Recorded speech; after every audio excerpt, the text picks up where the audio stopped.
It's like, oh my goodness, sorry about that. For the sake of everyone here, I'd just like to mention that there is a very brief mention of suicide in this talk. So if you need to step out, please feel free to do so. Humans have very interesting ways of communicating. Physically, verbally, body language, leaving them undelivered for 8 hours.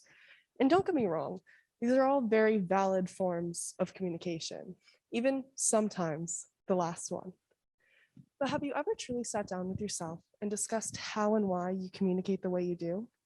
How you understand everything and everyone around you? I'll go first. My name is Kylie Woodrick, and I communicate through empathy.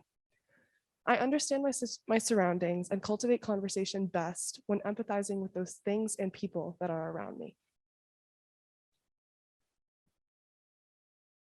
So, you know, when you're ever like scrolling through Instagram or Pinterest or something, and there are those posts with those random inspirational quotes about life on them?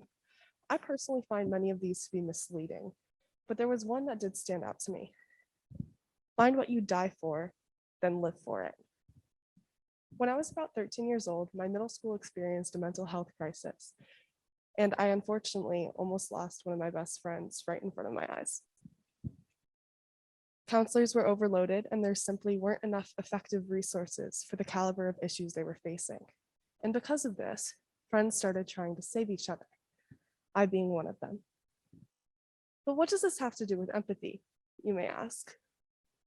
Well, with such a dire amount of struggle to deal with and to navigate and to manage, it didn't leave me with many options.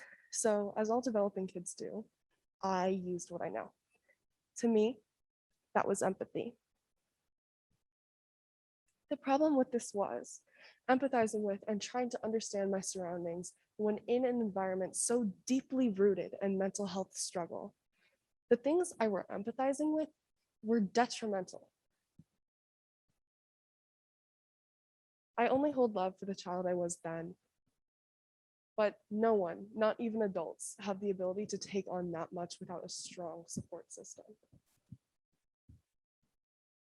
One of the challenging things I have come to realize about mental health is that progress is never linear. Struggles will resurface, and processing is a part of healing. It has taken me years to come to terms with my own ways of healing and coping and processing. But without those years, I wouldn't know the things I know about myself now. It didn't take me long to realize that over empathizing did not do me well. As someone so high on the empathetic spectrum, this was what I considered to be one of my biggest flaws for a long time.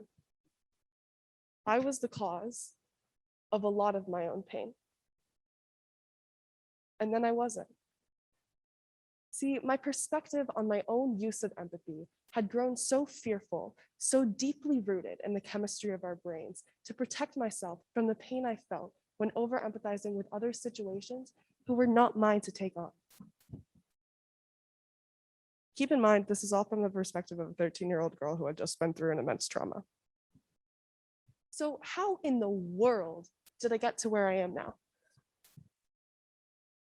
Empathy. Empathy turned out to be the healing aid to my recovery process. I was able to, by looking deeper into my own psychological barriers and struggles, into my own healing process, change the way I use empathy. There was more of a sense of self-trust and confidence in using empathy in my day-to-day life. And I was no longer afraid to empathize with others in their situations, as the negative implications and effects that I had previously no longer had the same effect. And like I said, this was no linear process. I despise the fact that I felt so much for a long time because I didn't know how to deal with it. But as I began to use my ability to over-empathize, to empathize with myself, I no longer despised feeling so much because I understood a bit better where that came from. One of the biggest realizations I came to after changing the way I used my own empathy is the gratitude I felt. I had a much better self-confidence, and I can now feel that I can use empathy within my day-to-day life without those effects. There's a calmness and peace to empathizing with others without feeling as though I need to take on their emotions and feel them for them. This gratitude also extended to myself as a sensitive being. Suddenly, feeling so much was the best thing in the world. I no longer just felt the pain, the anxiety, and the stress of the situations around me, but all of the positives, the sun, the joy of new situations, the happiness of new beginnings, all of it. And to this day, I still feel all of these things. But as I said, and I will continue to say, the path is not linear, nor controllable.